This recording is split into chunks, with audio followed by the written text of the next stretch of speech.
ادھر دیکھیں میری بات پہ توجہ فرمائے بھائی، انہوں نے تصوف اور طریقت کے حوالے سے، اعلیٰ حضرت کا پیر خانہ تھا مارہرہ شریف، آپ وہاں باقاعدہ مرید تھے، اور اتنے تگڑے مرید تھے کہ پیر صاحب نے کہا کہ کبھی کوئی 2 جانور مل جائے نا، حفاظت کرنی ہے جانوروں کی، تو اعلیٰ حضرت اپنے 2 بیٹوں کے گلوں میں رسیاں ڈال کے لے گئے۔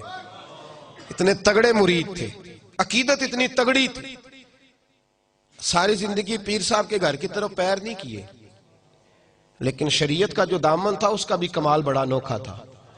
پیر صاحب کے ایک پوتے تھے، وہ اعلیٰ حضرت سے ملنے آئے تو 2 انگوٹھیاں پہنی ہوئی، کنیاں جائز نے مرد نے؟ سارے بولے پیر صاحب نو کنی جائز؟ 3 نہیں جی، 4.5 ماشی، 4.5 ماشی کی 1 انگوٹھی 1 ناگ والی، اس سے زیادہ جائز ہے؟ تو پیر صاحب نو کنیاں جائز نے؟ ہونے سارے ہاتھ پرے نے، کہندے بابا پہنچی ہے، 2 دخج پہنچی آئی، لا حول ولا قوت الا باللہ۔ ہے کوئی بات کرنے والی؟ ایک ادھر پہنچ گیا ہے، چھپڑ کنارے بیٹھا ہے جی، اس لیے پہنچ گیا ہے۔ اس تماشوں سے باہر آئے اب آپ، اور حقیقت کی طرف توجہ فرمائے، حقیقت کی جانب۔ ایک صاحب نے میں کیا انگوٹھی کہندہ میں دم کرائی ہے، میں کیا دم والی بھی نہیں ہو جائز ہے، دم تو کدھر سے کرا کے آ گیا؟ کس نے تجھے کہا چھلے پہننے؟ جتنا لویا زیادہ اٹھانے لگ جائے اتنا بڑا مرشد بن جاتا ہے۔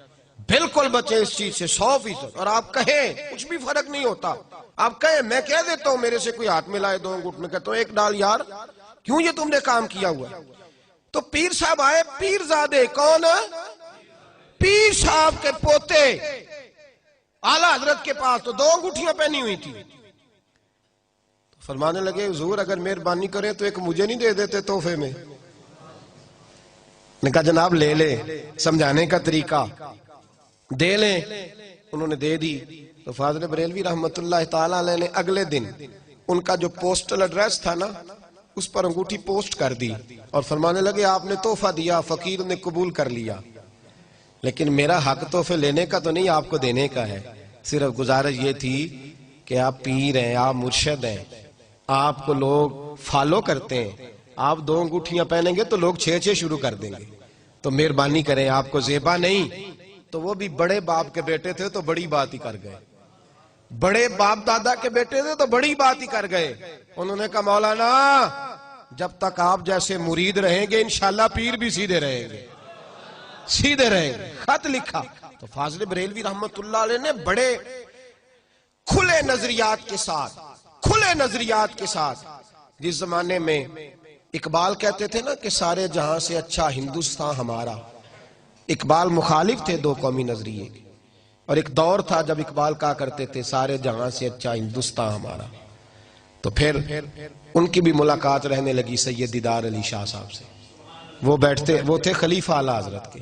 جب اعلیٰ حضرت کی فکر کے لوگوں کے پاس وہ بیٹھنے لگے تو پھر اقبال کا نظریہ بدلا، اور پھر اقبال نے کہا ان تازہ خداؤں میں بڑا سب سے وطن ہے، جو پیرہن اس کا ہے وہ مذہب کا کفن ہے۔ اعلیٰ حضرت سے جب کو کہتا تھا نا آپ کا کیا خیال ہے، انگریز سے آزادی لینی ہے کہ نہیں، تو اعلیٰ حضرت فرماتے صرف انگریز سے نہیں لینی، ہندو سے بھی لینی ہے، سکھ سے بھی لینی ہے، اس لیے کہ مسلمان ایک علیحدہ قوم کا نام ہے۔ اور پوری دیانتداری کے ساتھ اعلیٰ حضرت رحمت اللہ تعالیٰ علیہ سختی کے ساتھ پابندی کرتے تھے کہ مسلمان آپس میں تجارت کریں، اپنے آپ کو مضبوط کریں، دستور حیات دیا کرتے، اور بحیثیت مسلمان لیڈر کے لوگوں کو اصل روح سے آگاہ فرمایا کرتے۔ بہت بڑے مالدار تھے، بہت بڑے عالم تھے، لیکن اس سے بڑے انسان تھے، اعلیٰ حضرت نے 1000 سے زیادہ کتابیں لکھی ہیں۔ کتنی؟ 30 جلدوں میں فتاوی رضویہ اعلیٰ حضرت کا، اور ان کی کتابوں کا کمال یہ ہے کہ ایک ایک کتاب کو اگر کھولا جائے تو شاید کئی جلدیں ایک ایک کتاب کی بن جائے، اتنا بڑا شخص۔ اور پھر کتابیں بھی ایسی ویسی نہیں، ہر کتاب لکھی تو پھر اس کتاب میں دلائل کے اتنے انبار لگائے کہ کوئی پہلو تشنا نہیں چھوڑا۔ 6 گھنٹے روزانہ لکھنے میں لگاتے تھے، اور آپ فرمایا کرتے تھے میں سنتیں غیر معقدہ چھوڑ بھی دوں نا تو میں دین کا کام کرتا ہوں، شریعت مجھ پر مواخذہ نہیں کرتی، لیکن فرماتے تھے غیر معقدہ تو دور رہی، میں نے کبھی نفل بھی نہیں چھوڑے،